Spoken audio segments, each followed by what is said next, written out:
That's right. No, you're going to have to. What it is. Every revolution or every political movement You're gonna have or any kind of change and having someone, okay, CIA, which is fucking for you to call me CIA when you know I'm not.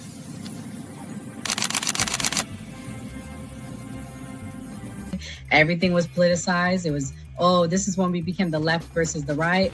But both sides are trash. In COVID,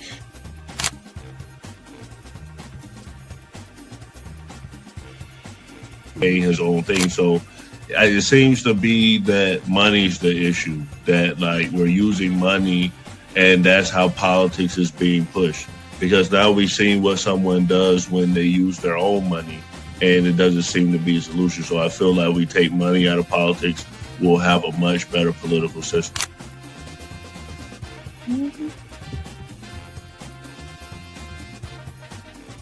Politician, you think they're gonna come out and tell me the truth? They was lying to my mama. They ain't gonna never tell us.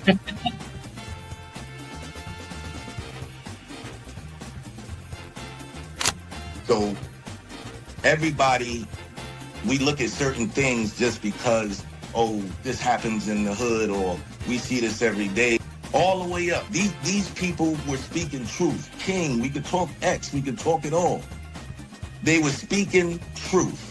What's going on in anyone's mind, but let's take it as a given that Gray's argument is true, that the argument to not have ID is that it would be discriminatory versus certain socioeconomic brackets or something. It's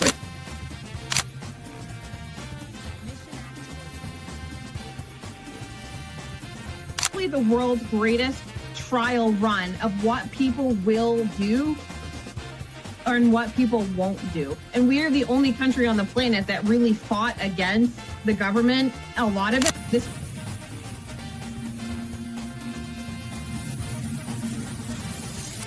because you focus on 80-20 issues.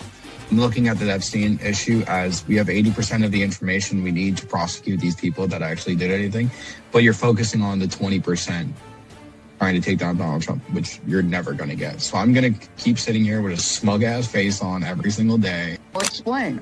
Good question. I'll give you the answer. The Republican Party constantly talks about transgenders and transgender surgery to minors.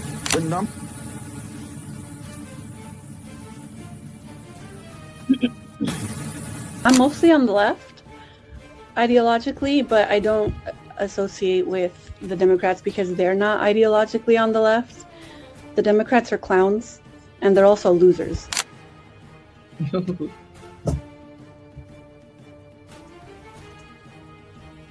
About to be any engaging conversation.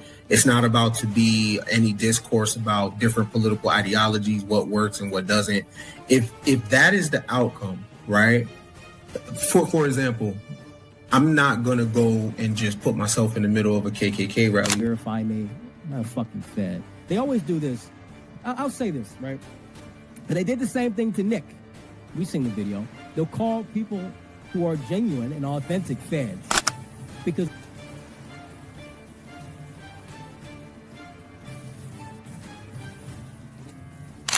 the interesting thing to me is that the ones that claim that they believe the Constitution are now trampling the Constitution. The ones that said they believed in the First Amendment, the freedom of speech, right, are now going against the freedom of speech. leadership perspective. They don't have no plan. They don't never talk about nothing positive about the Democrat Party. Everything is just anti-Trump. They're not willing to have a conversation. They call us fascists. We willing to have a conversation. Charlie Kirk's willing to have a conversation. Emerged from this briefing as dissatisfied and angry, frankly, as I have from any past briefing in my 15 years in the Senate. I am left with more questions than answers, especially about the cost of the war. My questions have been unanswered, and I will demand answers because the American people deserve to know. And I guess I am most concerned about the threat to American lives of potentially deploying our sons and daughters on the ground in Iran. We seem to be on a path toward deploying American troops on the ground in Iran to accomplish any of the potential objectives here. And there is also, as disturbingly as anything else, the specter of active Russian aid to Iran, putting in danger American lives. Literally, Russia seems to be aiding our enemy actively and intensively with intelligence and perhaps with other means. And China also may be assisting Iran. So the American people deserve to know much more than this administration has told them about the cost of the war, the danger to our sons and daughters in uniform, and the potential for further escalation and widening of this war, a war of choice made by this president, not chosen by the American people, with potentially huge consequences to American lives. جمال اینجا حملات موشکی ایران ادامه داشته چندین بار امروز این آژیرهای خطر به صدا درآمد و آخرین بار که آژیر خطر به صدا درآمد حمله. Disclaimer. The views and opinions expressed on this panel show are those of the individual speakers and do not necessarily reflect the views or positions of this channel, its affiliates, sponsors, or production team. This content is intended for informational and entertainment purposes only. Viewer discretion is advised. We encourage respectful dialogue and critical thinking around the topics discussed. Party. Why I like the new party? Number one, it's a group of people that's on a panel. We all have differences, but we all basically still come together at the end of the day. The new party for me is about unity. The new party for me is about educating people to the truth, letting people know what's been going on in our country. With that being said, shout out to the new party, man. We're going to keep it going with y'all.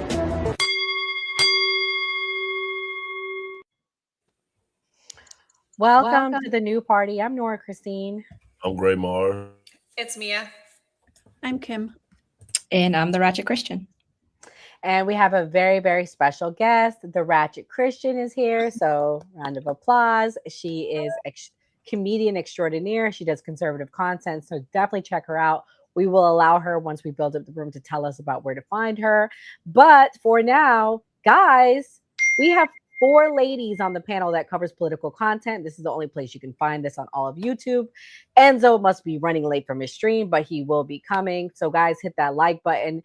I'm sorry, guys. I didn't know that first clip was in Hebrew, but pretty much that clip is explaining that things are being censored and it's pretty bad right now over there in Israel. So we definitely want to be talking about that and covering this. We also have information that came out this week showing images that we are now allegedly responsible for what happened to the kids in Iran. This is a clip of showing what Israel's looking like. These are scenes all over Israel where the bombs have hit them directly. Kimberly, while this is playing, can you explain about the censorship that you've been hearing? So I've been reading reports that they're basically censoring Iran's attacks on Israel. So I'm not able to verify, except through commentators like Scott Ritter, about the alleged murder of Benjamin Netanyahu's brother and also the alleged serious injury of Ben Gvir. So, I mean, I've tried going on like DuckDuckGo and I've tried on my computer, and it's all just basically just rumors at this point. They're censoring Iran's attacks against Israel, and we're only really seeing Israel's attacks on Iran. And the morning news that I watched this morning, Breaking Points, Sagar did a really good explanation of history and how they did that with the Vietnam War. With the Vietnam War, they would always report all the deaths and all the bombings, like if we were winning the war. But then, we later found out through whistleblowers and the Pentagon Papers that wasn't true until we actually lost the war. And a lot of people smarter than I am are predicting that that's what's happening here now. We're going to have a similar situation like with the loss in the war in Vietnam. Yeah, and guys, I'm showing images on the screen because Mia, you brought up that you feel like I think when me and you talked privately that they're censoring what's happening in Israel. What are you hearing as well? I'm hearing that. So I actually, even on TikTok, I follow a lot of foreign, whether it's Great Britain, whether it's South Korea. I follow a lot of foreign news, and I jump into some of the lives where they're live streaming their news or whatnot. We are being extremely heavily censored here, like extremely heavily censored. If you don't got a VPN to get news from outside the United States sphere, you're not going to know what's going on. And I think they're doing this for a reason, because the publicity and the public eye has turned so negative toward this. They're not going to win that. There's no way they're going to frame this war as something the American people want. Over 80%. I think 73% of Americans don't agree with this conflict. Even if we don't call it a war, we'll call it a conflict at minimum. Yeah, and I'm showing the aerial shots, guys, because it's important that we show the truth. The reality is this is war, right? This is war. There was also a rumor that came out this week that Khamenei's son, who has taken over, has been unalived. However, I'm hearing that that's not been confirmed. So, I mean, this is what happens in war. Lots of rumors. We're seeing it even in the 21st century. Imagine what it was like 100, 200 years ago.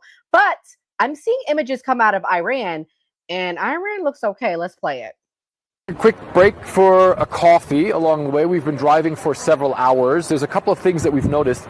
Number one is that, first of all the shops are open. All the shops are really well stocked, even with fresh things like, for instance, fruits and vegetables. Coffee obviously also available as well.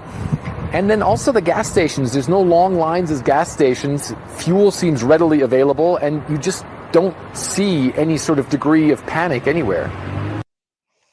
Asmal, my beautiful guest, what is your thoughts and what are you hearing about the war in Israel, war between Iran, Israel, and the United States? What are we not seeing? Man, I don't even know where to begin, honestly. It's really hard to to form a full, concise, and well-informed opinion on all of this, because there is misinformation and disinformation and overwhelming amount of information coming from all sides, that I actually get to a point, with all this where I don't know what to believe. I don't know what's true. I don't know whose motives are good or whose intentions are right. And so I'm just trying to, stay out of a state of confusion and apathy. All I do know is that I personally don't agree with the war. I voted for Trump because he said no more forever wars. He spoke so passionately about what happened in Afghanistan and Iraq. And, I risked it all because I wanted to follow this president who I felt like really got it and really understood that being at war for the past 20 years did not benefit the American people. And so I thought I was voting for someone who was going to shift his attention from forever wars to focus on what was happening here, and to really just see a continuation of what has been is very disappointing. And I would even say slightly embarrassing. Like I'm embarrassed, with all of this that's been going on with him striking Iran, and even things. I feel like this started with what happened in Venezuela. I think because people cheered that on, and it was like a temperature check for our support of conflict overseas. I think that was the litmus test of what the American people were going to accept. And because we're so split about that being okay and people even celebrating it, then they kind of got the okay to go into Iran. And at the beginning of all of this, the news from all sides was very mindful to show us that, the people in Iran, like, they're happy about this. They've been harming their protesters. Like, they want this. And the people in Venezuela, and that's fine. The people of those countries, they can want their leaderships overthrown, but we don't have to do it. And we don't have to pay for it. And we shouldn't be over there. I am an America First conservative. And so I'm really disappointed that we're involving ourselves in yet another conflict, no matter what the reason is. And, from the things that I've gathered from other political commentators, I love Jeffrey Sachs. I listen to Tucker Carlson a lot. He's had him on a few times, and he's talked about this Greater Israel Project. And truthfully, I believe this is a part of that. There was a list of 7 nations that this nation wanted to go to war with. And we have gone to war with most of those nations, this being one of them. And so for me, I just see an overarching 30-year plan or foreign policy that benefits a specific country that no matter who's president, we've been on board with. And I heard another political commentator who was also on Tucker Carlson. No, it was Thomas Massey. Congressman Thomas Massey, he was talking about how when Biden was in office, or in Afghanistan, starting way back then, we were spending about an average of $50 billion every year at war in a foreign country. And so we pulled out of Afghanistan and Iraq, but that $50 billion still needed to be spent. So what did we do? We went to Ukraine. Okay, and now things are slowing down in Ukraine. And now that that's slowing down, the $50 billion still needs to be spent because we have an industrial complex surrounded around war. Now we're going into another war. And so it just seems like that money has to be spent. We have to use the weapons that we make, even if it's just for our entertainment or whatever it is that it may be. Maybe not for our entertainment, maybe for, empire building, whatever it may be. I'm just really, really disappointed, and I'm embarrassed because this is not what I voted for. This is not what I wanted. I don't see how this puts the American people first in their day-to-day lives. And you can't convince me otherwise. You can't convince me, we have to do a preemptive strike. We have to go and get them before they come and get us, because it's like, I'm old enough, I'm in my 30s, I've lived long enough now to have watched what happened in Afghanistan and the weapons of mass destruction and all these things. And we're on the other side of that, and we're reflecting and knowing that we could have done better. So you're not going to convince me that we're going to go in the Middle East and do the same thing again and have different results. It's silly, it's stupid, the propaganda is not working, and I'm really disappointed. I'm really disappointed. Gray, I'm going to play this clip for you and get you in here. Pretty much, this is basically explaining and showing what it's looking like as far as the protests go and what reporters are seeing inside Iran. Hi everyone, I'm here live from the streets of Tehran. It's 3 a.m. right now, and people have just heard of the news of the new supreme leader being elected. And I'm just going to show. Oh Lord, here we go. The streets of Tehran. Make sure to send this to Trump and his dirty, filthy media. So this is just a normal random street from Tehran. I'm not making this up. It's 8th March, 3 a.m. in the morning. People are out here, and you can look at the crowd here, absolute massive crowd. Trump said that Iranians want to come out against the regime, and you see the protesters of the regime and all of these regime propagandists who have come out at 3 a.m. in the morning celebrating the election of Ayatollah Mustafa Khamenei as their supreme leader. We see it's not like all of these are religious people. Western media would tell you these are religious people. Just look at these modern women who are standing here. They're not religious people. They're just random normal people. And make sure to send this to all of this dirty Western media that is showing you absolute bullshit day and night. And people like us get labeled as regime propagandists. And I don't know what to say. Gray, what's your thoughts on the images we're seeing? Do you think this drives the point that they want us to free them, or do you think it disproves it? I think it disproves it. I think some of the people in the U.S. probably are more happy about what happened with the leader being killed. And if you know Islam, Muslims aren't allowed to harm another Muslim. At least that's what they say. So for someone from the West to basically do it, I don't think that that's something they would necessarily be happy about. It's going to be mixed opinions. Like something happened to Trump, obviously some people would be happy, but some people would be really upset. So it's going to be on both sides. But I have heard that Western media is bringing up stuff that isn't being said in international news, and they're saying that there are more soldiers that have been hurt, American soldiers, and they just released that 140 to 150 U.S. troops were actually injured in Iran. Yeah. I mean, the numbers are changing. First, we heard 1 week, then we heard 4 weeks. Now we're hearing summer. So people are scared, guys. just because we're expressing our fear, it doesn't mean we still don't support our country. We still don't support the president. If you said you're not scared, to me, I don't know. Either you're not informed, you're not clearly thinking. I don't know what to tell you, because now they're also saying that sleeper cells have been activated.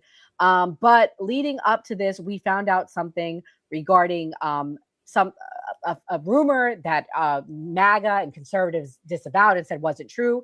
Now we're hearing reports we've admitted to this. This war with Iran has been underway. The deadliest incident of civilian casualties was a strike that happened on an elementary school in southern Iran that killed scores of children. Tonight, a CNN analysis of that attack reveals evidence suggesting that the United States military was likely responsible for it. What you're about to see is disturbing. I want to warn you. The United States says it's still under investigation. But this was the scene at the school just after the strikes 1 week ago, nearly.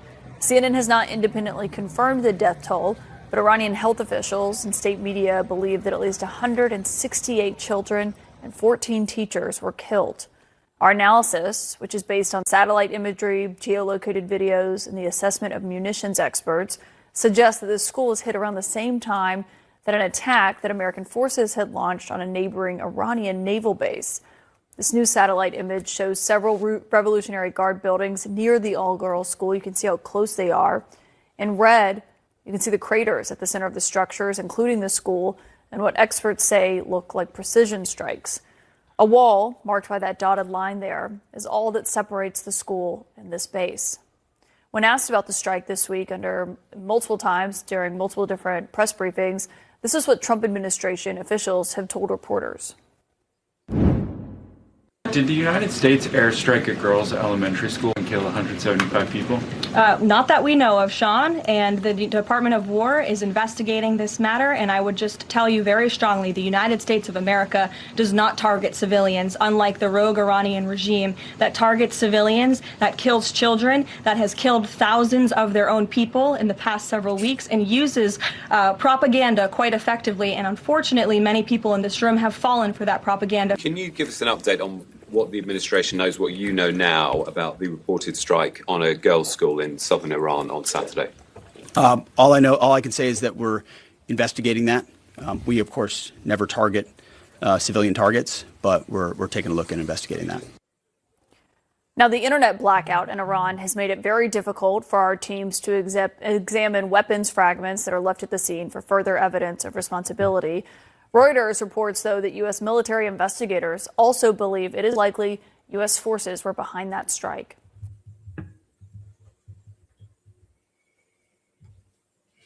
Sorry, guys, 1 second. Too much going on here. Okay, so we're hearing about this strike.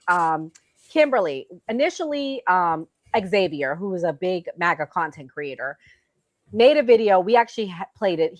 SBT, Simple Black Theory, who's a part of our Monday team, The Man Cave. Check it out. Check him out. Check it out. He debated Andre on Sunday. If you guys haven't seen that stream, please go back and watch it.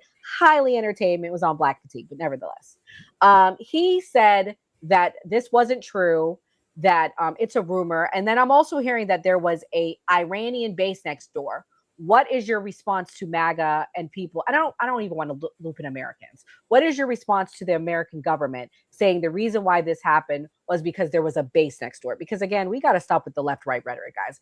We would not be in this situation if we cut a lot of that shit out, because this is why they're doing the things we're doing, because they know that people on the right, we are going to defend Trump and everything he's doing. And that's what they're banking on.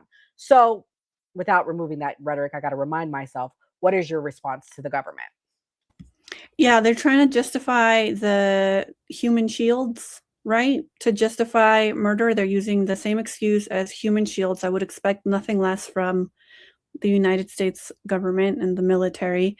That reporting remains to be verified, but there's also reporting that the way that they chose that specific site with the next door military base next to the girls' school was allegedly picked by AI. So they're going by like AI algorithms telling them like, hey, where do we strike? Because they're just such a fucking mess. They don't know what the fuck they're doing. They have no strategy. They're just trying to well, already have started a freaking war. But the expense of that, like we see, is, human lives.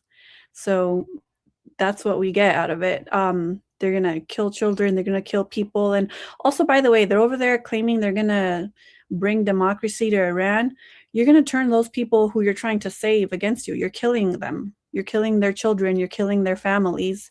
And these sleeper cells and is what, I mean, that could be true or not. It's what the CIA even themselves call blowback, right? So when we go and kill Black and brown people all over the world, then they're going to respond. They're not going to like us. We're the ones going out wrecking havoc all over the world.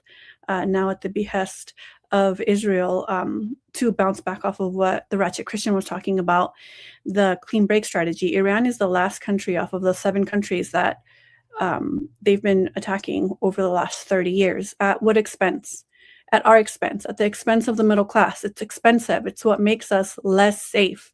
It's completely illogical, and it's also immoral and humane. So anybody excusing the death of children, really, you need some shrooms or Jesus or something, honestly.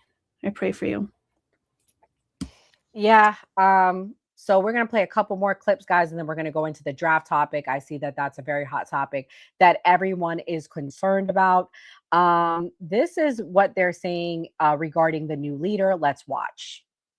Supreme leader in Iran and a new call for resistance. And while toxic oil rains from the sky, Tehran's Gulf neighbors are hitting back. Under cover of airstrikes, Iran's clerics have chosen their new leader, sending a clear message to Israel and the US about where this war is going.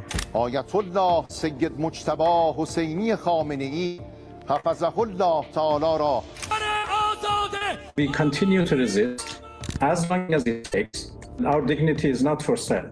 In a pivotal moment in Iran's history, Mujtaba Khamenei was chosen to replace his father as Iran's supreme leader. He's viewed as a hardliner with close ties to the powerful Iranian Revolutionary Guard Corps, as well as political and business establishments. The 56-year-old cleric didn't just lose his father on the first day of the war. That airstrike on the supreme leader's residence also killed his mother, his wife, and his daughter. He now steps in to fill Iran's political vacuum and will look to unite the government, the clergy, and the Revolutionary Guard.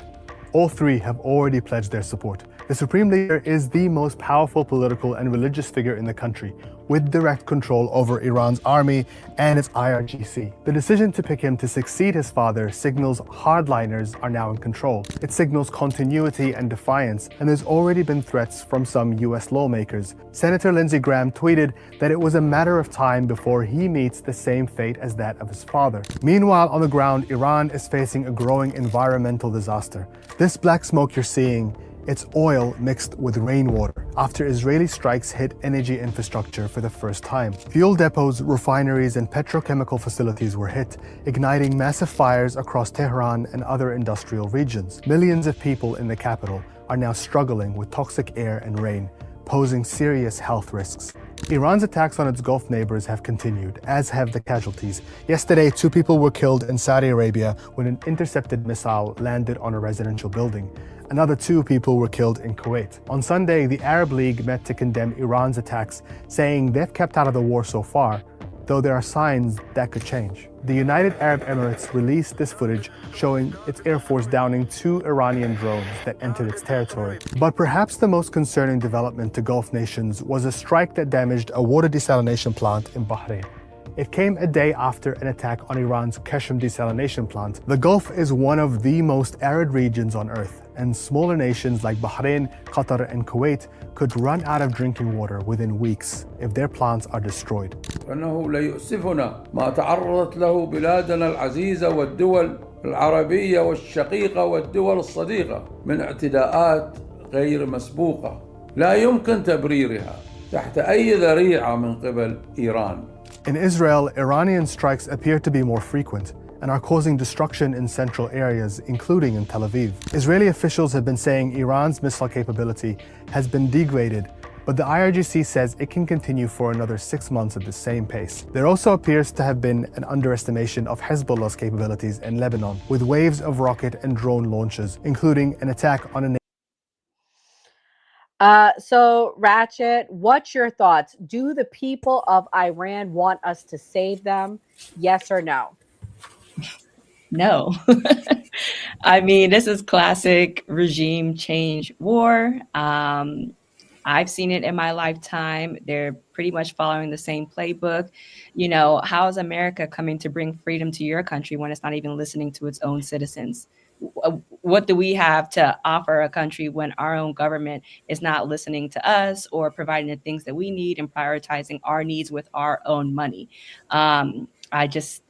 It's just simply not true, you know, and I always want to be politically correct and I want to talk around these topics, you know, so to not make others uncomfortable or to get myself banned. But honestly, when we're talking about war, I don't think there's a place to be polite or to be politically correct when people's lives are in danger. You know, I don't believe for a second that America struck that school by accident. I think we did it on purpose. I don't think that we can claim, oh, AI, we just didn't know. We have such capabilities as a country. We are so advanced at war that I don't believe that that's a mistake. I think it was intentional. And I think this whole dancing around it of like, well, you know, I want to support our government. I don't want to, they did it.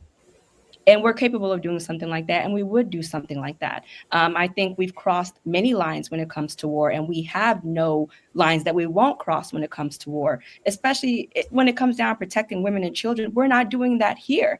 So if we don't have care for our own citizens when it comes to the Epstein files, which conveniently we're not talking about anymore because of this war, if we're not persecuting the people within our country who harm our women and children, who's to say that we won't harm the women and children of other countries? We have, we will, and I'm pretty sure we just did. And I refuse to pretend like we didn't. I'm not going to play along with the media game of we don't know, we're investigating it.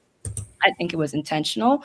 I think it was to rile up people and then to get the Iranian government worked up too and its surrounding nations. I support our troops. I'm married to a veteran. My husband is a veteran. You know, again, this is not about the American people. And I understand our soldiers are going to do the things that the commander-in-chief tells them to do. They may not have a choice in this matter, but our government shouldn't be making these decisions and putting our troops in danger. I support our troops. I love our troops, but I will never be for a war, cheer on a war. I am a survivor of a war. I was born in Sierra Leone. I emigrated to this country because there was a civil war in my country. I know what it's like to wake up to have tanks in front of my house. I walked 100-something odd miles from my neighboring country in Sierra Leone to Guinea. I've seen war with my own two eyes. And for a lot of Americans and most Americans, war is a theory. We have an ocean that separates us from anybody that will ever want to do us harm. But the people who we're engaging with do not. And so I will support our troops. I'm not going to pretend like our nation isn't doing what it's doing right in front of our eyes, because they are. Well said, Ratchet. I brought you on the most perfect night. I only put on the screen to show a little bit of what's going on in the chat. If you guys are watching other places, please come follow us on YouTube at The New Party. But the chat is jumping tonight. Y'all want y'all chats on the screen, please send a super chat. But anything else, Mia or Gray, that you want to add? Because we're going to switch to the next topic. I was going to say, I completely agree with Miss Ratchet Christian on everything she's saying. For me, it's like punching somebody in the face who hasn't done anything to me. It's like convicting somebody for a crime who hasn't really done the crime. I mean, a preemptive attack? What? So we're just killing people to kill them now because they may do something in the future, potentially. I mean, let's look at the evidence. Last June, Donald Traquan Trump stood on 10 tippy toes and told us that those bunker blasters worked, that we sent their nuclear program back decades, that everything was good. We hit all of the targets. We don't have to worry about it. We are safe. So 9 months later, now we're not safe. Now the same bunkers that we destroyed with our bunker busters, all of a sudden they rebuilt, which isn't possible. It's literally not humanly possible to rebuild all of those sites within 6 months. This is not possible. So somebody's lying here. And so many people seem to not have that kind of discernment. So was Trump lying last year? Was that footage just fake? Or who's lying now? Because last year he said we were fine. Last year he destroyed those bunkers. Last year he destroyed those nuclear underground facilities and everything was fine. But now we're not. Now they're 2 weeks away, even though we destroyed those facilities and they showed us proof on TV. And I'm saying proof loosely. So what's going on here? Who's lying? And then we need to stop acting like us going in this conflict. First was what? A week? Now it's 4 to 6 weeks. Now it's till September. I mean, the timeline keeps moving. It just like the goalpost keeps going. It was 7 days. Then it was 4 weeks. Then it was 6 weeks. Now it's September. Like, I don't get it. Why are we moving the goalpost? If this isn't a war, if it's not a conflict, why do we need to be there longer? And then what are we going to do? There's 90 million people in Iran. 90 million. And I can guarantee you 45 million of them are Ayatollah supporters, right? So we just killed their commander. They put a new one up there. So now if we decide to regime change, we have to physically go in there and set somebody up. We have to quarantine them. We have to build them a fucking castle. And then we have to stay for security guarantees because we can't just put a random person in there with 45 million people who hate them, who are going to take their country back because these people have grown up in this system for almost 50 years. So you guys in the chat are a bunch of idiots. It's not simply dropping bombs. Now we have to go in and we have to provide security for the new regime we set up. And then we're talking about a landmass that on 3 sides is mountains. I've seen you fucking people. You guys can't climb a mountain. I've seen you guys, all right? You guys are flatlanders. You can't climb a mountain. Okay. Over 80% of the American fighting force comes from corn-fed Midwest and down south. Baby, there ain't nothing but meth mountain down there. You guys aren't fighting in the mountains. Yeah. So here we are. What are we doing now? Perfect segue, Mia. Perfect segue. Is the draft coming? I'm going to let Greg kick it off first once I play Mia's clip. So here we go. Let me add this to the screen. Guys, if you're watching, please hit the like button. If you're not already subscribed, please subscribe to our channel. We appreciate all the support and love and watching tonight. Do you think eventually there will be a need for boots on the ground? I would not exclude it for those reasons or other, but we'll have to see how it goes forward. And will that include Israeli boots on the ground, do you think? I exclude nothing. I saw that on TV. We've been waiting for 47 years, and we came to a point that every necessary means should be taken in order to achieve our goals. What we're seeing from... Do you think eventually there will be... Did you forget? Sorry, this individual, Gray, they're saying that he is a former Israeli defense minister. Benny Gantz declares that he won't rule out American boots on the ground in Iran. I have other clips that mention it as well. So we'll get to that. As somebody who's actually had boots on the ground in our Iraqi freedom war, what is your thoughts now that we are going to be sending Gen Z, the next generation after us, to go to this war? Are we prepared? Do you think that all these people hollering will sign up for the draft? What's your thoughts?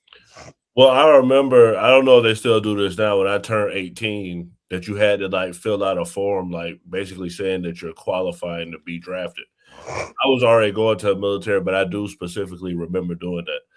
Do I know if it's going to be a draft? I'm not sure, because during the Iraqi freedom war, basically they was giving out a bunch of money. If you signed up for 8 years and you were infantry, they would give you $80,000, but you had to complete that entire term to get that money. So they would feed you a little bit of that. So they do spend money. So I don't know if they're going to actually have to like get people to draft. And they offer, college reimbursement. They offer a lot of things to try to get soldiers in there. So I'm not sure about the draft, but I did want to say, nobody brought up Russia, and Russia, Trump is saying that he may possibly lift sanctions, and people are saying that he's talking about Russia. And Russia also was getting drones from Iran fighting in Ukraine. And so Ukraine is now not getting a lot of help because of this fight in Iran. So it's a possibility that this is going to affect Ukraine. Well, they're already required to sign up for inscription in Israel. So who knows? Maybe we'll get that from our greatest ally. Maybe that's something that they'll be enforcing here. Maybe that's the direction we're going in. Somebody has to fight this war, y'all. I'm just saying, somebody has to go fight this war, honey. And we all know these rich people that are voting for this are not going to send their children. But we got lots Can I of add clips. to that? Sure. That's how they entice, and that's why I'm very quick to always point out that I don't attack military members and I don't shame them or blame them or voters. That's how they lure in the lower and middle classes into the military off of not just lies, but honestly just freaking Satanism at this point. And I just want to add, just, because it's very important to me, but Iran has some of the most ancient, most beautiful architecture and buildings in the world. Is the same as when they were attacking a lot of the holy sites in Iraq, which includes the majority of ancient Mesopotamia. I think those are the greatest crimes against humanity, when they erase our humanity, our collective humanity, because we're all humans. And it breaks my heart when I see them attacking ancient buildings like that. There's a mosque in Jerusalem that all Muslims, Shia and Sunni Muslims, believe was where, I might get this wrong, Abraham ascended. And a lot of Jewish people also believe that before it was a mosque, it was like their holy site to something else. But everybody involved, all the bad people, were aware that the Shia Muslims, which are the ones that are activated in jihad, when you attack or martyr their leaders, which we did, that it would provoke a religious response. So sadly, this is how you get, the people who are actually going to physically fight and die in these wars to get personally invested at the expense of the rich pedophile freaking cannibalist elites. So just wanted to point that out. Well, Kim, people do come back with that bag, because that 80,000 is on top of their regular pay. Not only that, if they die, you have a $400,000 life insurance policy. And when you're over there, you're being fed and they're taking care of you, so you're saving additional money. And You also get bonuses, right? You also got health care, you get bonuses. What? It's a signing bonus. And if you're like me and one of my close friends is how I know Doc, you gotta gamble, because a lot of soldiers gamble. You're gonna come back with a lot of money. Mm-hmm. Oh Lord! You had to add that. Playing dice out there. But yeah, well, this is what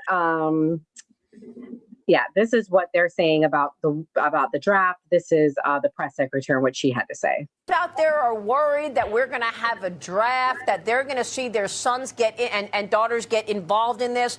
What do you want to say about the president's plans for troops on the ground? As we know, it's been largely an air campaign up until now.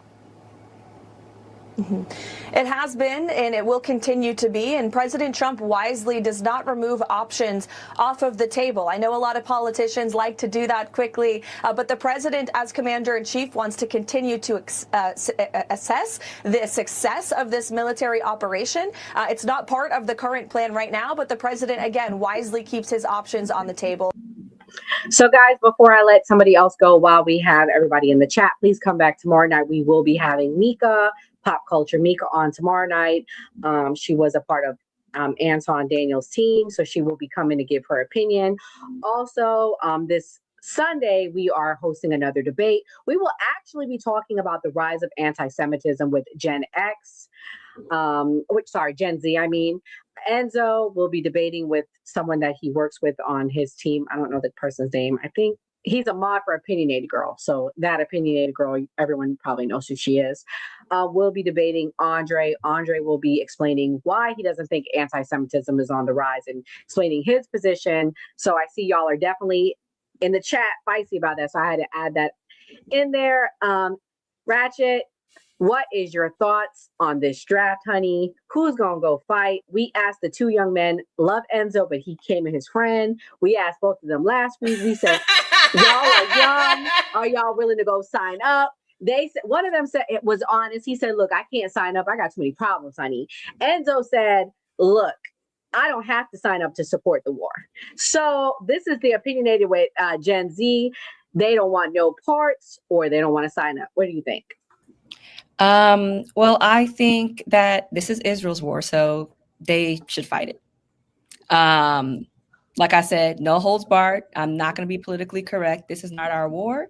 It's their war, and we're, enacting it for them. But I don't think American soldiers should go and die for Israel's war. I think send all of the IDF first, and then when they run out of those people, they should send their civilians, and then when they run out of their civilians, then the war is over. Also, I fully support sending all the MAGA people proposing war as well. Yeah, I mean, listen, the one thing about MAGA and the Conservative Party, and what I did like is the fact that we love our country. And in loving our country is a part of being willing to lay down your life for it. Like I said, I'm married to a veteran. I'm married to somebody who has served our country. But it needs to be an honorable cause, and it needs to be a cause for our country that benefits our country in some kind of way. And I don't see this being that. As far as Gen Z joining the draft, I feel like, as a society, we've harmed our own citizens, poisoned our own citizens, whether it's with the food and the water, or, ideology about gender. Like, are we mentally and physically fit to be drafting people right now? How many people are on SSRIs? How many people need mental health medication, in Gen Z? And I love Gen Z. I love them as a generation. I feel like as a whole, a lot of them are coming back to God, and they've been fed or handed a lot of things that aren't fair to them. And so to then also require that they go and fight a war that they largely don't agree with, I think it's a nonsense. And I've been seeing a lot of this talking points with Carolyn Levitt, who I used to really like too. I used to like her so bad. I thought she was like, oh, Legally Blonde, this girl's so cute, she's feisty. But it's like, to see the propaganda coming out of her mouth is actually quite scary. I know it's her job to be able to do it with a straight face, but to wrap it up as like, oh, Donald Trump is being wise, he's not ruling out the possibility of like boots on the ground and framing it as a good thing, is very just dangerous. There is no wisdom in that. We shouldn't be having boots on the ground anyways, because we ain't got no business being there. Just yesterday, you have been showing that's one. And to wrap up my thoughts, because I know I'm sure you want to move on to another subject, but I had made a video on TikTok about this earlier, where I feel like all of this is being done intentionally. It's like it's a runaway train, and unfortunately I don't see it stopping anytime soon, because like I personally feel like this is part of the Great Reset. They want to redo society, and we're taking too long to give up our cash. We're taking too long to, accept transgenderism or transhumanism. We're taking too long to go with the plans that they had for humanity. So they're just going to flatten everything and start over. And bring in the cashless society that they want, bring in the Messiah that they want. So not only is this holy and spiritual and demonic, it's all of those things. And this is going in accordance with their plans for the Great Reset. They want to have a one world order. They want to have a one world government, and they want to have a cashless society, and they're going to flatten everything and start over whether we want to or not. So that's where we are. And I don't think you should send your kids to die for that. Mm-hmm. Ratchet, do you follow Professor Jiang, Predictive History? I've seen stuff. I don't quite follow him, but I'm familiar with his stuff. I highly recommend him. Really, I don't like him. I've heard stuff about him I don't like. Oh, you have to tell me later. I'll tell you. I'll tell you later what I heard about him. Yeah, you could like him, but he got some things wrong. But y'all go check him out. Make your own opinions. You're kind of freezing, Nora. In this next clip, we're going to play this clip right here. This is about what happens if we send our troops into Iran.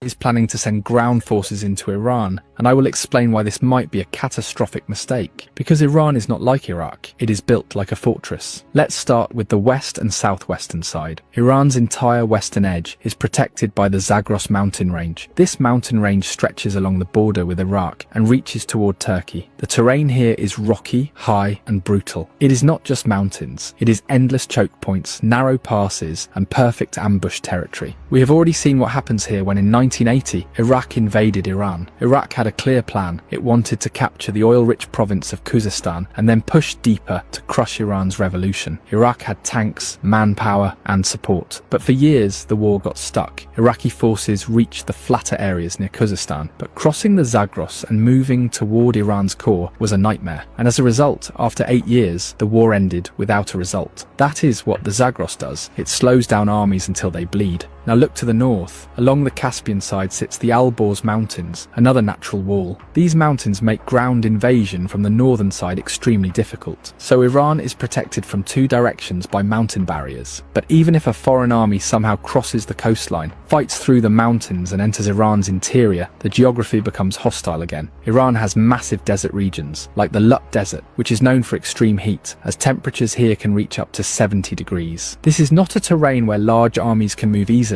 It destroys vehicles, strains supply lines, and exhausts troops. This is why Iran has historically been so hard to conquer. Iran is not one open plain. It is layers of natural defenses, mountains, deserts, and long distances. So if America sends ground forces into Iran, it is not just choosing a war. It is choosing a war where geography itself fights back. And that is exactly how superpowers make catastrophic mistakes. Okay, Grace. So as someone that actually served, Mia brought up some good points. Do you think that our boys will be able to truck up the mountains? Do you think that we will be sending them to slaughter when we drop them off in the middle of Tehran? It seems like only one way in, no ways out until we take control. What's your thoughts? I'll say that we're probably going to see technological warfare. Somebody just put send robots in the comments. If you look at Ukraine versus Russia, where we see like these drones attacking each other, and they were already telling us when I was getting out of the military, they were like, oh, you need to go get a 4-year degree. So I feel like it's going to be work smarter, not harder. That's probably going to be the military plan. It's probably not going to be just meet it up. Because even when I was over there, it wasn't like we were like, okay, let's go meet up with these guys. Like it was, espionage. Like one of the persons I know that got deleted, it was a translator, and he deleted a girl too, which makes it even worse, and a guy. But he was a translator. They took his family, and then they told him, hey, go on the base, delete these people, or we gonna do something to your family. Then he came, and he ended up hitting the captain and the lieutenant. So it's gonna be like it's guerrilla warfare, it's espionage. These people use IED explosives. They do like sneaky tactics. So I think it's going to be a more technologically advanced, probably drones, probably stuff we don't even know about. Yeah, that's a good point, Gray. But this is going to Ratchet's point. This is what Candace was saying, kind of along the lines of what Ratchet said. Allow the Mark Levins, the Ben Shapiros to sign their offspring up instead. Allow the Christian Zionists, the ones who make videos, send them telling you how devilish it is if you don't support Israel. They believe this is messianic, that Bibi was sent to usher in Armageddon. That's going to bring Jesus back. I urge you, all of you Christian Zionists, sign up for the military today. Please, you guys, stop tweeting. Stop screaming about Tucker Carlson. You have something much more important to do. There's a messianic mission right now. Go to Iran. Go remove the thousands of dead, innocent Palestinian children from beneath the rubble in Gaza so that Trump can build his hotel. I want you guys to be the change that you wish to see in the world. You've got this. Jesus. Allow the goyim to stand down because you guys have the vision, you have the understanding. It's biblical. So shameless plug, we actually do have a Zionist coming on Monday night show. Reverend Jordan Wells, good friend of the show. I love Reverend. He's my favorite Zionist out there. And so we're going to be asking Reverend some questions. Reverend, I want to know, will you be signing up for this war? What is the Greater Israel Project? Because I want to know answers to that. Why are Jewish people the chosen people? Because he's a Reverend. He's going to break it down. So if you want to come back and hear Reverend's answers, please come back Monday night. We will also be having a debate again Sunday night on why is anti-Semitism on the rise with Gen Z. Kimberly, I would say you're the youngest, but you're really not. We're all the same age, but you look super young. What is your thoughts on Candace's clip? As you know, I know you're a Christian. What do you think? Do you think they're going to sign up? What do you think is happening? I mean, I get, you know, she's being flippant, and I appreciate that, but I really would hate to send American troops. Unfortunately, that's what we're looking at. We're looking at ground troops. They're going to have to send boots on the ground eventually. We should send, but like, you know, in order of like importance, you know, start with, you know, the rich elites, all of those people voting for war, send their kids first. Send Barron Trump. Send all the people that are for war. If they happen to be Zionist Christians who believe in forcing the end time, which is not true because, you know, the prophecy of Israel was fulfilled when Jesus rose again. Amen. But yeah, send them all for sure. I'm with it. I mean, I say that in joke. I don't think we should be sending anybody, but unfortunately, it's going to be at the expense of the lower and middle class yet again, like we saw with Vietnam. Say something Go to ahead. the comment. Yeah. All right, so this Donald guy says, I can't believe we still Saddam. We don't know why that Israel is God's chosen people. If Israel is God's chosen people, they can meet him first. They can be first in line, baby. If they are God's chosen people, maybe they can be first in line to meet him. It's okay. I'll let them go first. A very good doctrine, the Holy Bible, that shows differing to that. I will be playing the clips. We will be going by scripture come on Monday night, and the Reverend can counter what the scripture says because the New Testament is very clear. But I ain't gonna say it. I'm gonna allow a Reverend. We're gonna have two Reverends, one in real life, one from the clips, explain both. So come back, Donald. You might learn something. Sorry, keep going, Mia. But like I said, if they're God chosen people, and if he led them, he said God led Israel into wars and conquered those who stood in his way. Good, baby, get to the front of the line. Boots right on the ground, get to the front of the line, baby. You go. He loves you. I think you should go first. You said he leads, motherfuckers. Go let him lead you right over there. The rest of us can stay here. Honestly, the idea of an earth without like people who think a certain way sounds nice. Is that mean?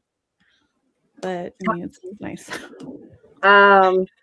Yeah, I mean, we're living in pretty wild times. Really wild times. It's just crazy to me. I will say, Nora, you and I have talked about this a few times. It is always the people that want war are always the ones that never sign up. A lot of the veterans I know, obviously they understand that Iran is an issue, and it has been an issue for a long time, and obviously potentially could be an issue in the future. But I have not seen a lot of veterans that are like, yeah, let's go. Let's go drop some bombs. Let's go waste some money. I know I have not met any in real life that I know personally, like I can validate their service, that think this is a great idea. And there is a reason that every president and since 1995 has not done it, because they all have some sense. Donald said a good idea. He supports this, and he went during the first Iraq war. So Donald said he raises you one because he's. Is that Desert Storm though? Because that only lasted like less than a month. Yeah, you're right. So Donald, this ain't the same, boo. This ain't like before. Now we gonna be throwing them into the wolves in the mountains. But I have one more clip on this topic. This is from our favorite Lindsey Graham. And we're going to win. My favorite in the United States. You just wait to see what comes in the next 2 weeks. The next 2 weeks, meaning what? We're going to blow the hell out of these people. This regime is in a death row now. It is going to be on its knees. It's going to fall. And when it falls, we're going to have peace like no other time. We're going to have prosperity unlike anyone could ever imagine. Peace brings prosperity. You can't do it by talking. The Democrats criticize this operation. They didn't do a damn thing. These men and women in the military should make us all proud. So Ratchet, it's easier said than done. He has no children. I'm so glad, right? Because what I think about when I see people like Lindsey Graham, and then I see, you know, our president and the decisions that they're making within the next 10 to 15 years, you know, they're not going to have to live in the world that they're building. They won't be here. They won't be here to see through the actions. I mean, the consequences of the decisions that they're making right now. These are older men who have lived the fullness of their days. They're on their way out. They're on their way to stand before God, and he's going to pass down their sentences.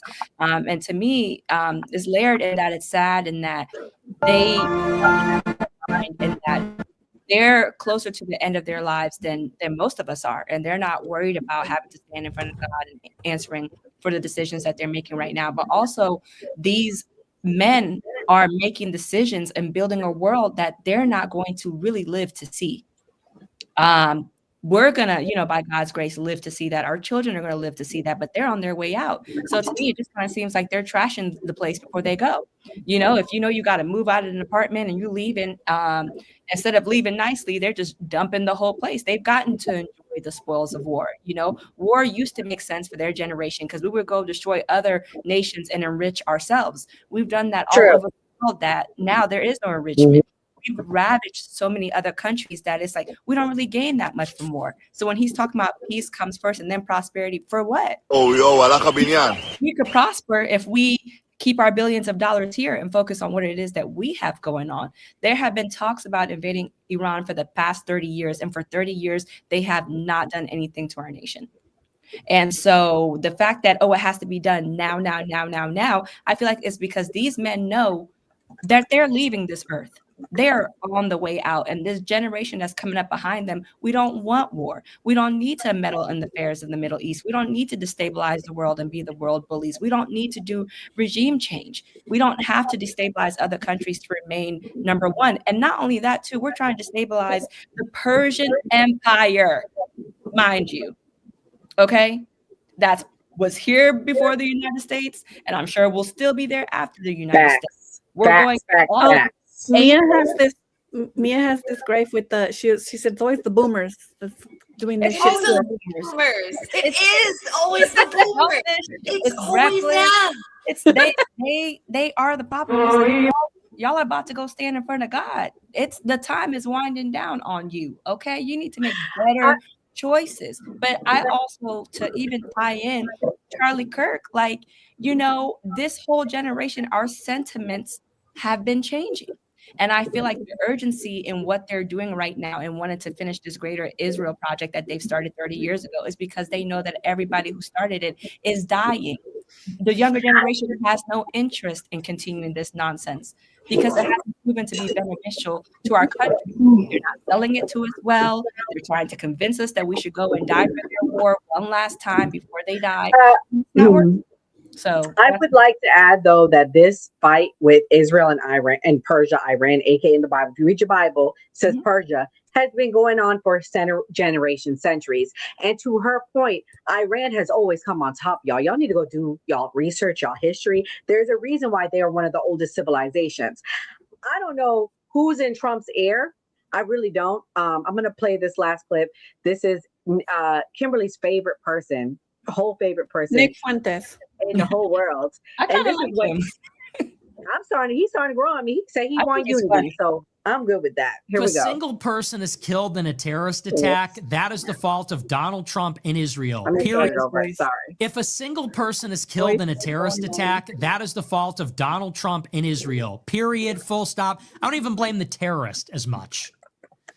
You know who's responsible for blood being shed if there's terrorism?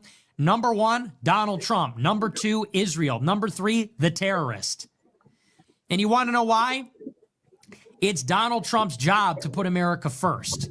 And he knew bringing us to war would mean this. He knew that. And he keeps telling us. He says, it's a war. People die in a war. It's going to happen. So he signed those people's death warrants. The second that we started dropping bombs, he sealed the fate of Americans that will die in terror attacks, and he was okay with that. Never forget that. You're talking about Muslim migrants. Okay, they're fucking towel heads. What is the American president's obligation to his own people? The American president who ran on America first, Americans first, signed the death warrant of every person who is or will be killed overseas or in a terrorist attack because he knew this was inevitable. He knew there'd be collateral damage. He knew there'd be civilian casualties, and he did it anyway for Israel. And Israel knew it too. And they dragged us into the conflict. For them, it's an acceptable sacrifice. They're probably happy about it. And then you get the Muslims that are just unwitting pawns. They are just the instrument, as always. As always. The blacks, Muslims, the Indians, they're the instrument in this equation. They probably have the least agency out of all of them. So no, focus up. You talk about immigration doesn't work in an international conflict. Hey, who created the international conflict? Which country? Whose money? Which billionaires? I gotta say this though. I remember, Gray, when we started doing the show, we talked about Nick, and me and D. White, who started the show with us, we were making fun of him. We're like, what a clown, what a crybaby. And I gotta say something. That little shithead got everything right. He said, do not vote for Trump. He said, because Trump is going to take you to war and have us leading the charge to Iran. And everything he said has been right. Gray, what do you think? I know you secretly like him. Well, to respond to D. White said he was willing to give up his trucking business for Trump. So some of the stuff that the Trump supporters said that they were willing to give up for Trump was outrageous. As far as Nick Fuentes' career, it seemed like he started out. I remember first seeing him, I don't know, when they did the little thing in Charlottesville when they was carrying the torches. So he has transitioned, and I have listened to him, and he does say a lot of stuff that is intelligent, especially about foreign policy.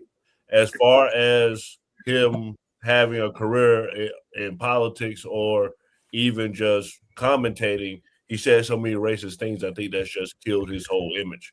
But hey, whatever, if y'all like it, we love it. Mia's the one that said, oh, well, we'll give up Charlie Kirk for Nick Fuentes, but seemed like Nick Fuentes became a Democrat now. Well, I told also, you. Nick Fuentes is not Mexican. He is disowned.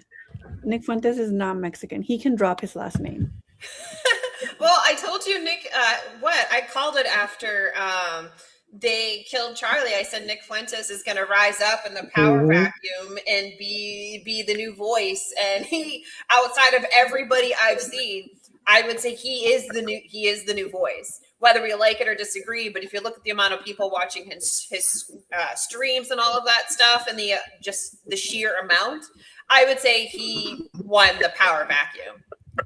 Also, I might add, for no reason at all. The Groypers are coming for us. The Groypers said we have fan mail coming. Please send it to Gray's house. He loves to brag that he's the founder. Remember that I said that I like her. Please. I just want to add, for no reason at all, this is not meant to anybody specifically, but it's okay to be gay. There's nothing wrong with being gay. We can biblically affirm our LGBTQ, Lindsey Graham, Nick Fuentes, whoever, please. We love you. Please come out. Hilarious.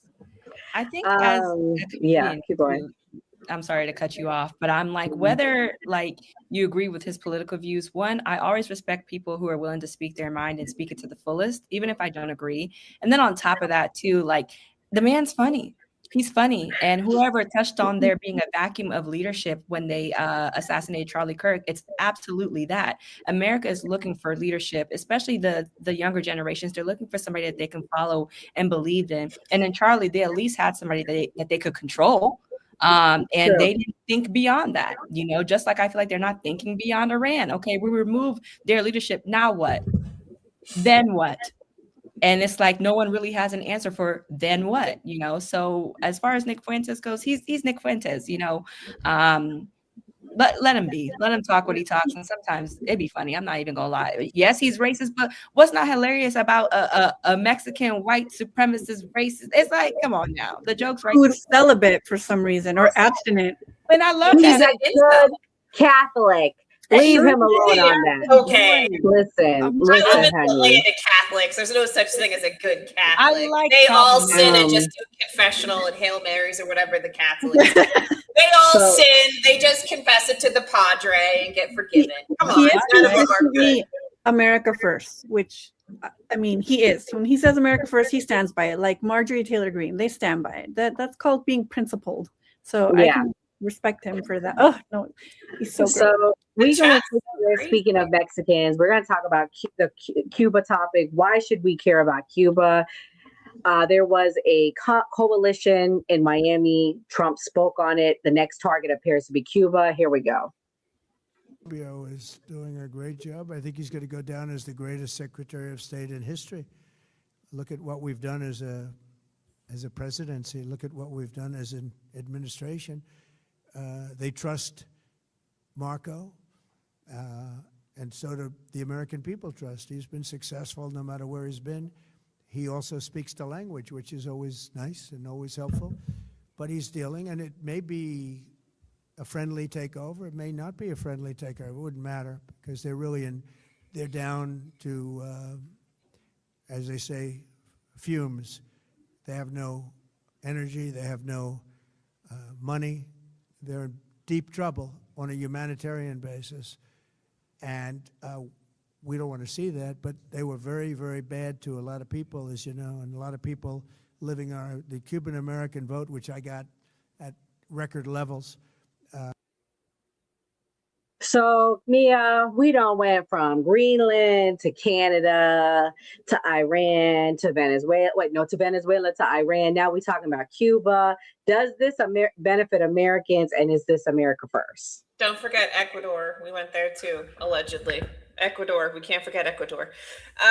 Honestly, this just feels like a vendetta from like Marco Rubio. I know he's like descended from Cuban immigrants, so I feel like there's just some beef there that he's just trying to do, which I don't agree with. But honestly, like the whole thing's just ridiculous. We're doing everything but releasing the rest of the files, putting people in handcuffs, passing legislation. You know, Donald Trump has not signed a single piece of legislation since the day he signed into office till today. Not a single one. They have passed nothing. Literally nothing. Not a single piece of legislation has made it through all three chambers. The only thing he has done in his presidency so far is one spending bill, which doesn't count. That's not actual legislation. Congress is supposed to pass a spending bill. That's their job. And a bunch of executive orders, which will be overturned for the next person. So for over a year, we have had not a single piece of legislation. We haven't had a single person in the Epstein's files arrested or anything like that. And we have 14 million kids that are starving. We have almost 800,000 now that are homeless on the streets, including veterans, women, children, and working families. So it seems like we're doing everything but helping Americans. It's astonishing to me that we have money for bombs, but we don't have money for formula. Like, that's fucking crazy, dude. We have money for bombs, but we don't have money for formula. Like Tupac said. Yeah. So that was clips I'm playing is showing you guys what it looks like in Cuba. I'm going to play this clip right here. This is someone explaining what's going on in Cuba. In Havana, Cuba right now, and this is where you bring your rationing notebook to get one. Oops, my bad, guys. Here we go. This is the notebook right over here. This is where you bring your rationing notebook to get one piece of bread per day. This is the notebook right over here. And you show it over here. And then they'll give you one piece of bread. So you get one piece of bread, and then sometimes if they have extra, they'll give you one egg. Sometimes you'll only get a few eggs per month. Not cartons, single eggs. And then if you're lucky, they might give you extras, but don't depend on it. So unlike Iran, I will say I do believe a lot of Cubans probably want to be free. A lot of them come here in the 1990s. I grew up in Miami, Florida. There were boatloads of people coming. It was really, really bad. I will say I do believe they probably do want to be free. But Ratchet, is this America first? Does this benefit us? Should we liberate the Cubans? Oh my goodness. First of all, thank you for finding and sharing that clip, because I didn't even know that is ready and willing. But at the same time, I don't believe in going into people's countries, usurping their authority, overthrowing their leadership. All nations have a right to self-determination. And Cuba decided what it was going to be lots and lots of decades ago. And if it wants change, I believe it should have change. But currently, the American people cannot afford to be everywhere, doing everything, helping everybody but the American people. Now is just not the time. So that's what I'm at. So shout out to Selena. She's our friend. Ratchet, you met her. She said she's watching. I appreciate her watching.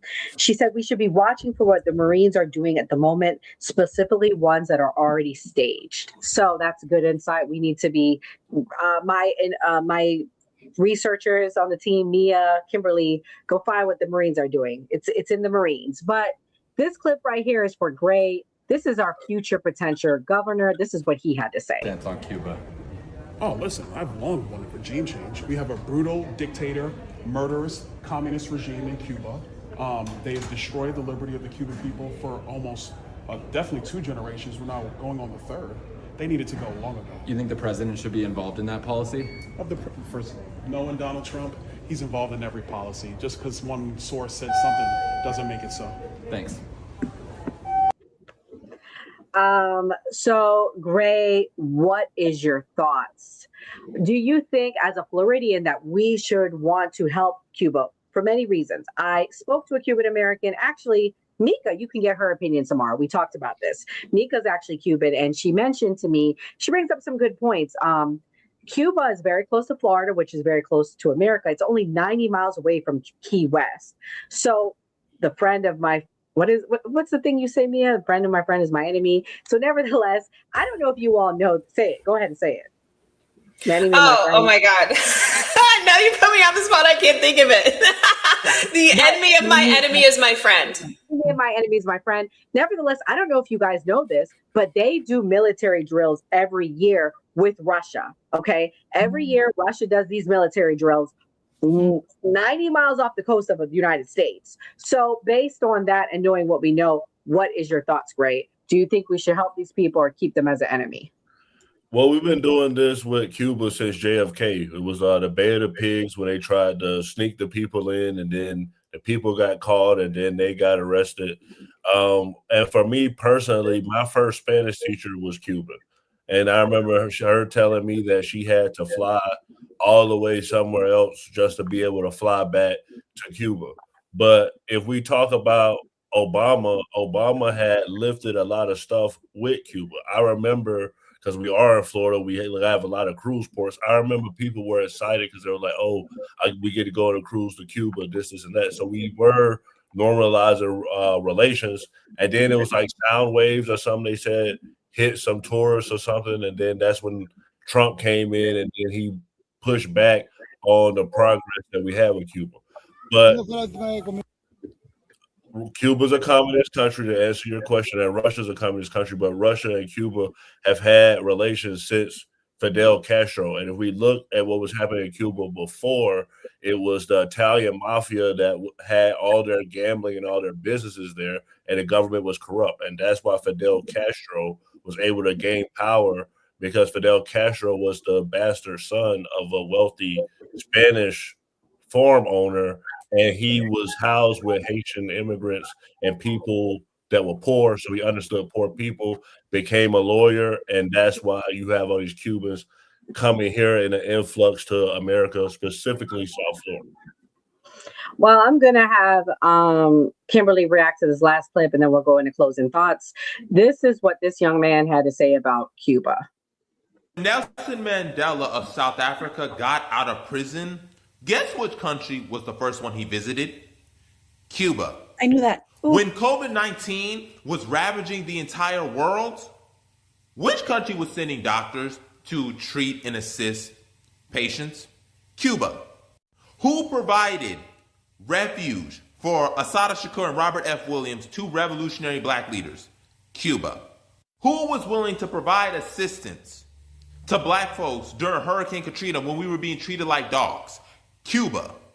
Who was protecting Nicolas Maduro and lost dozens of troops? Cuba. Who has been training a lot of countries' doctors, especially in the Caribbean? Cuba. Who was providing asylum to hundreds of Brazilians who were fleeing the brutal military dictatorship that was ruling the country for over 2 decades? Cuba. So for the rest of the world to not lift their finger while Cuba is under a blockade is morally bankrupt. A lot of y'all would not be where y'all are if it wasn't for Cuba. Cuba could have easily sold out its allies under Henry Kissinger, and Cuba refused to do so. Cuba did not have to sacrifice lives in Angola. They did it though. So for the world to not circumvent the U.S. when it comes to providing Cuba with fuel and solar and renewable energy is mind-boggling.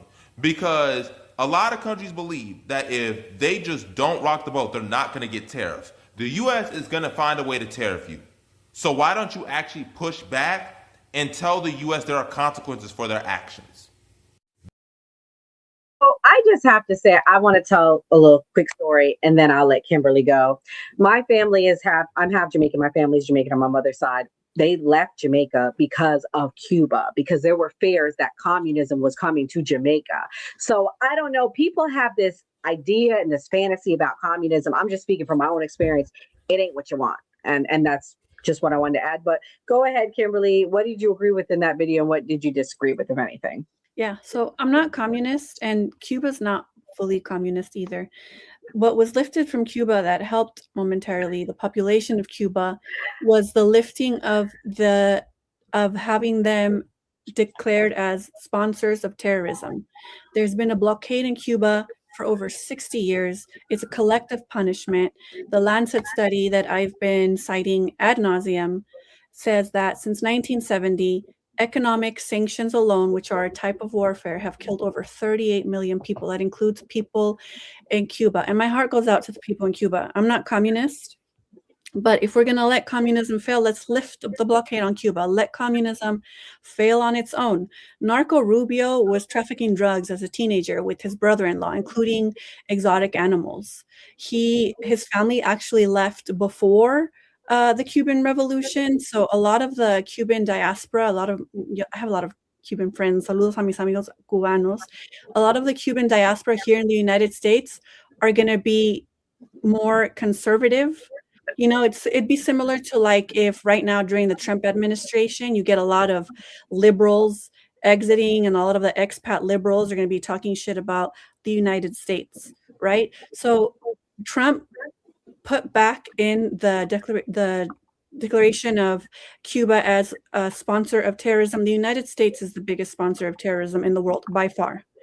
Also, one little minor correction from that guy there in that video, the world actually does speak out against the blockade in Cuba. Every single year, almost every single country votes to end the blockade in Cuba because it's what's impoverishing these people. It's a collective punishment. But because the United States at the United Nations has veto power every year, the United States and Israel vote to keep the blockade on Cuba. It's what's keeping them poor. It's not communism. And again, not communist. Communism is inherently atheist. It's inherently authoritarian. It stifles individuality. It stifles creativity. So I'm not trying to defend communism here, but the reason why little Narco Rubio, and a lot of the conservative diaspora Cubanos want to get, they have like this sort of they want to get rid of the Cuban government there now, because before the Cuban Revolution and Fidel Castro, there were a lot of oligarchs that owned a lot of land, and the Castros went in and took those land and gave it to the people. Also, really quickly, I'm sorry, I'm really passionate about Cuba, but a lot of the trade negotiations that Cuba has with other countries, like with Mexico, is a trade of doctors. Cuba trains a lot of doctors, and they provide humanitarian doctor program.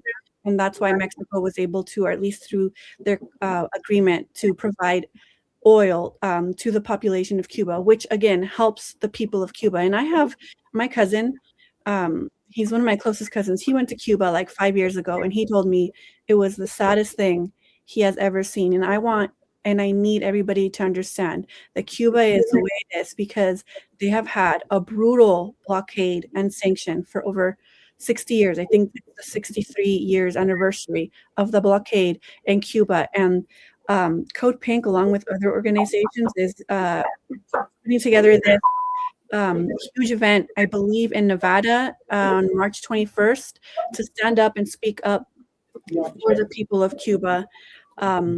Again, war is always bad. I'm completely against war.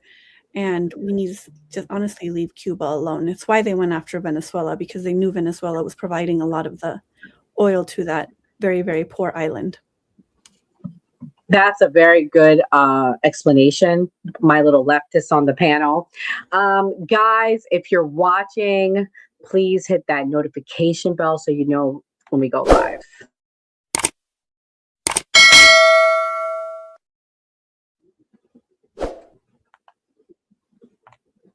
And guys, before I allow the team to do our closing thoughts, we have a team trip we are doing in April. We are making a documentary. Everybody you see here tonight will be a part of the documentary. Ratchet, good friend of the show, is also coming. She will be a part of the documentary. Maybe we'll have her do some comedy. We'll talk about that because I'm working on what the videos are going to be. Yes. Kim will be there. Mia will be there. And plus a few other members of our team. But we need help, y'all. We need help. Please go to the GoFundMe. Please give. Guys, we never ask. We don't sit here. We don't push super chats all night. We don't beg for money all night. Y'all hang out with us every night. So y'all can at least send $5. We are at 8,900 subscribers right now. Everybody send $1. We would exceed our budget, exceed our goal. So I need everybody to go to the GoFundMe. Please start giving. Y'all gonna hear me every night till we make this goal, because we got to raise this $5,000, honey. We can do it.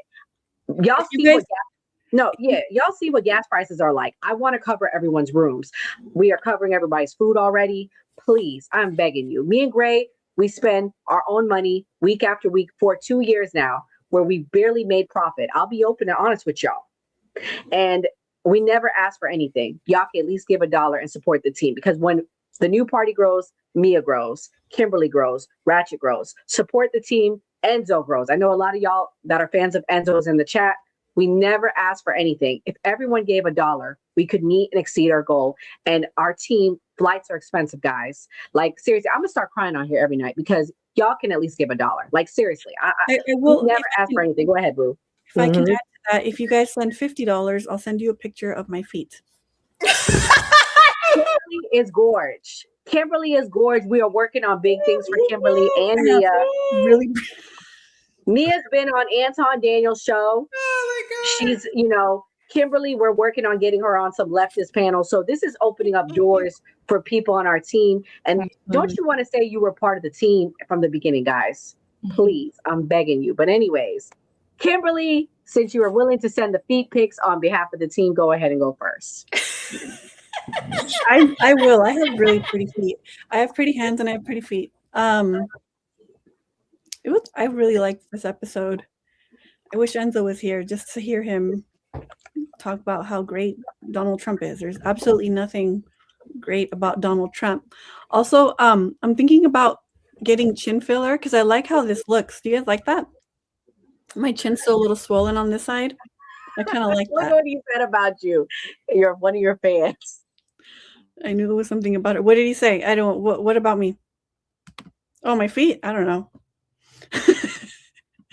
I don't even know what I was going to say. I'm so embarrassed to ask. Yeah, my politics are the politics of Jesus. Peace, love, humanity. If I am wrong, let me be wrong on the side of life and love. And I send you all positive energy. There's a lot going on in the world.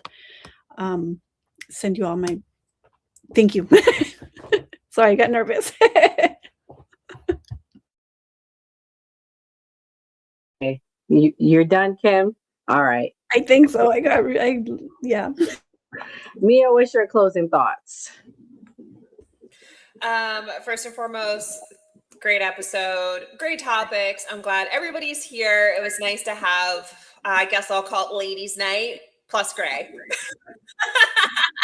Thank you, everybody in the chat. If you are not subscribed or following us, please do follow. Please do subscribe. We do this Monday through Thursday, 8 p.m. Eastern Standard Time. And all of our names, all of our usernames you can see in our tagline. So you can follow us too on various social medias. We're all on the popular ones. And I would say, first and foremost, there is a class war going on, and the rich never sacrifice their children. So when you go to vote or when you go to do anything, you need to remember that. The elites never send their sons and daughters to war. They never send their sons and daughters into the military. They never do any of that because they have stacked the system to where they don't have to. They send our children. So just be reminded of that it is a class war out there, and everything that these elitists and our leaders do is basically to help themselves, and very little of it is to help us. That's deep. Mia, you hit on the head. Ratchet, our beautiful guest. You have somebody in the chat that says, "Oh my God, who is that beautiful sister that calls herself the Ratchet Christian?" Lord, I'm getting Issa Rae vibes. So true. I agree. Okay, so let everybody know where they can find you, Ratchet, and please let everyone know about your platform. Well, first of all, I just want to say thank you all for having me on as a guest. I've been on here a few times, and I just absolutely love being a part of this panel, being a part of the show. It's so balanced, even if it seems like, oh, tonight, like, oh, you guys are all, talking about Trump, whatever. No, this is a very balanced show, and I love that we present the information and then we get to share our opinions about it, because this is truly where the power lies. It's in us having conversations with each other. It's us pushing back against the narratives that the mainstream media is trying to push out there. It's thanks to independent journalism, and this is a part of independent journalism, that they're having a really hard time pushing the propaganda that they did 20 years ago to get us into Iraq. So this is a part of the work. Even the comment section, y'all in the chat cutting up, calling us mentally ill, doing all the things but I even welcome that, and I love that. And shout out to that person who called me beautiful, because hey, that's always nice. But even the ones who are saying that we're mentally ill, this is a part of that, because some of y'all in the chat, you may not be able to have these conversations with your friends, with your families. And so you might take this opportunity to insult us when you really could be taking this opportunity to have a productive conversation, which is what it is that we're trying to do now. And it's easy to leave a comment behind the anonymity of a chat, but we're putting our faces out there on the screen, let you know that we're real people, we're real opinions, and that we're doing the work behind the scenes. If we're giving our opinion, it's because we're also doing the work outside of this. And so I'm grateful to have a place to share my opinion with like-minded individuals, a place where I can respectfully disagree with people. And so if you all liked what I brought to the conversation, you can find me on all social media platforms. I've been engaging in the chat. I'm on YouTube at The Ratchet Christian. I'm on TikTok, Instagram at The Ratchet Christian. And I do comedy, political commentary, all the things. And I look forward to coming back. Thank you for having me. Thank you for coming. Kim, your friend sent a super chat. Give him a shout out and plug your stuff. You're muted, Lou. You're muted. Thank you, friend. I don't know who that is, but he's my friend. Thank you. Please keep sending super chats. Share the video. Follow us on all of our social medias. I made a YouTube account the other day. Please follow me on YouTube. It's the same at Kimberly and Now everywhere.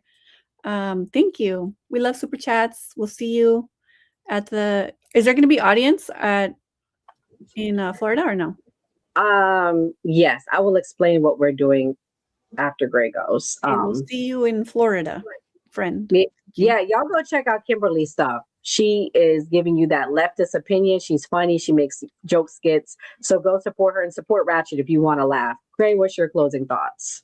I think one of the greatest things about a new party is the people that come on here and are political commentators. Like, we have a man cave show Monday and Wednesday, but I was the only guy here, so I stepped back like a gentleman and let the ladies just take over the show. And it's not a lot of places where you're going to see, just women just debating political stuff. So I feel like that's important about the new party, because we talked about race last night. It's people from all different races. Thank you, Ratchet, for coming. I loved your story about war. It's great to hear people speak from a personal place, because it helps you understand it a lot more.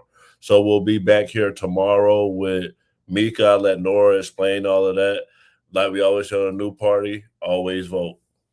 Yes, always vote. Guys, thank you so much to our team. Shout out to Ratchet. Ratchet came on when we had 3,000-4,000 subs, honey. She believed in it. She came through, and the team has just evolved. Could not do this without our team. So shout out to Kimberly. Shout out to Mia. Shout out to Enzo. Shout out to Andre Williams, Kamal, Rippy. Who am I forgetting? Slim, Doc, and Skeptic. Ken and Skeptic. Let me not forget them too. So we could not do this without them. So thank you for subscribing. So guys, if you enjoyed tonight, you are definitely going to enjoy tomorrow night. We have someone very, very special coming onto the show.